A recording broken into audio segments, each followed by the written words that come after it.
सब भाइयों को राम राम। आज हम शरीर में आत्मा कहाँ रहती है उसके बारे में उपनिषदों में बताया है, पुराणों में भी है उनके जिक्र कि शरीर में आत्मा कहाँ रहती है। तो उसके बारे में बताएंगे। ये रहती है उदान वायु में। ये 5 प्राण होते हैं हमारे।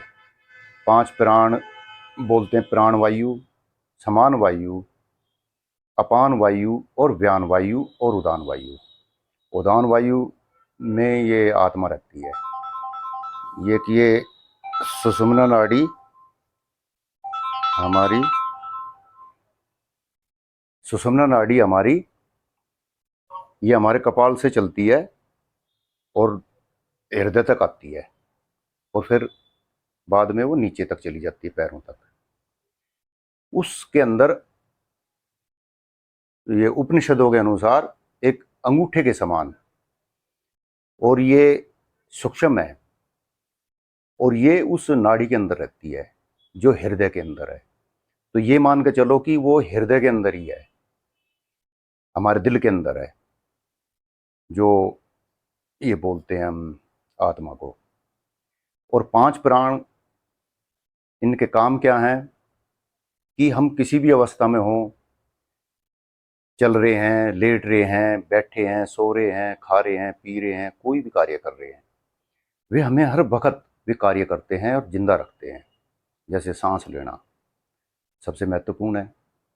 फिर हम जो खाना खाते हैं, वो खाना जो खाया जाता है तो वो समान वायु बोलते हैं। जो समान वायु उसको हमारे उधर तक ले जाती है, और उधर में जब ये पाचन क्रिया करती है उसकी, और फिर वो अपान वायु के सुपुर्द कर देती है।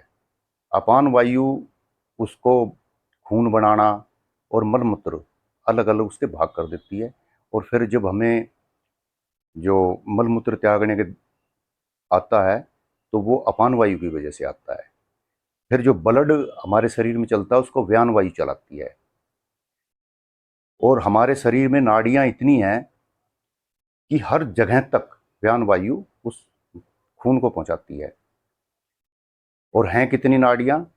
उपनिषदों के अनुसार 101 बड़ी नाड़ी हैं, 101 की 100 नाड़ियां हैं, और 100 नाड़ियों की 75 हजार नाड़ियां हैं। तो इतनी हमारे शरीर के अंदर नाड़ियां हैं। ये साइंस का भी एक उसमें डिस्कवरी पे प्रोग्राम आया था बहुत पहले। उसमें बताया था कि एक इंसान की नाड़ियां की लंबाई कितनी हो सकती है। अगर उनको आगे पीछे जोड़ के लंबाई करें तो पृथ्वी को, एक आदमी के शरीर की नाड़ियां 3 बार पूरी पृथ्वी को लपेट सकती हैं। इतना ये हमारे शरीर में नसों का जाल है। और सबसे महत्वपूर्ण है उदान वायु, जिसमें आत्मा रहती है। तो ये मैं पहले भी बता चुका हूँ।